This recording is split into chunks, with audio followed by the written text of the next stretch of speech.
Kinikilala raw ng Presidential Communications Office ang paglilino ni Lucas Bersamin sa pagpalit sa kanya ni Pangulong Bongbong Marcos bilang Executive Secretary.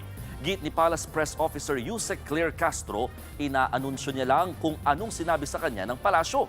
Para sa iba pang detalye, live mula sa Malacanang, nasa frontline ng balitang yan si Mobile Journal, Julie Baiza. Julie, ano po bang reaksyon ng palasyo sa mga naging pahayag ni dating ES Bersamin?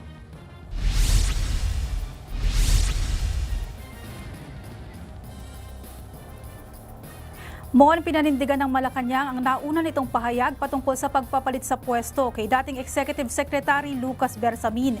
Yan ay sa kabila ng ibang bersyong ibinahagi ni Bersamin na hindi pagre-resign out of delikadeza at sadyang prerogatibo ng Pangulong palitan siya sa pwesto.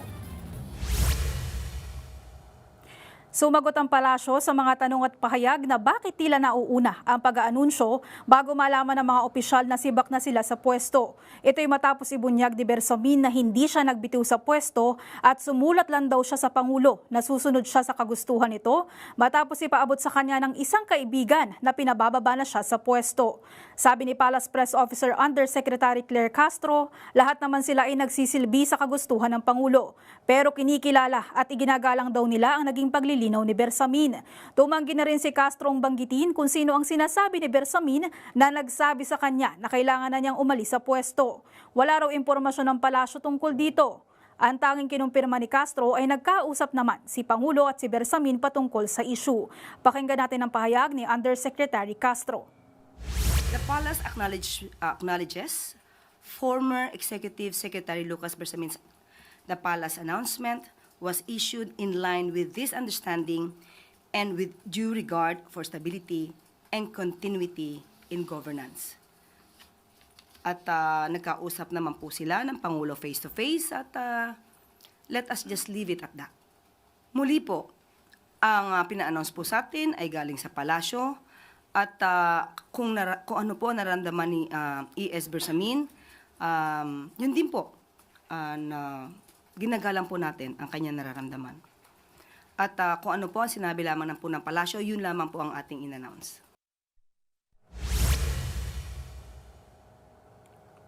Samantala, Mon, sa kanyang opening remarks sa Bagong Bayani Award sa Palasyo, dinaan naman sa biro ng Pangulo ang usapin tungkol sa balasahan sa gabinete. Pinatungkulan pa niya si First Lady Liza Araneta Marcos na pwede na raw maging ambassador sa mga overseas Filipino worker. Nadadalas daw kasi ang pagtulong ng First Lady sa mga aktibidad ng Overseas Workers Welfare Administration o OWA. May reaksyon naman agad dyan si Yusek Claire Castro. Pakinggan natin.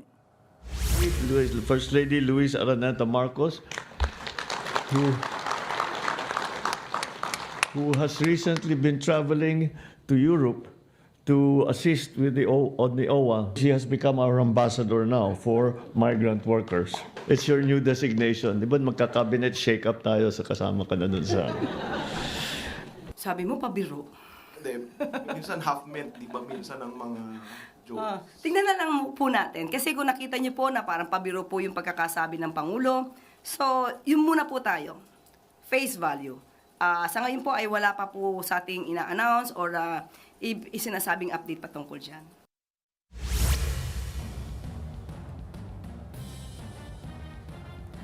Sa gitna naman ng pagkakadawit ng pangalan ng ilang mga opisyal sa anomalya sa flood control, wala pa raw impormasyon kung may ginagawa ng internal investigation ng palasyo. Pero ang malinaw, tuloy ang assessment na karaniwan naman daw ginagawa. Yan muna ang latest mula dito sa palasyo. Balik sa iyo, Mon. Yan ang express report ni Mobile Journal, Julie Baiza, live mula sa Malacanang. Mga kapatid, Ruth Cabalco, para sa mabilis na pasada ng mga balitang dapat niyong malaman, mag-follow at mag-subscribe sa social media pages ng News 5.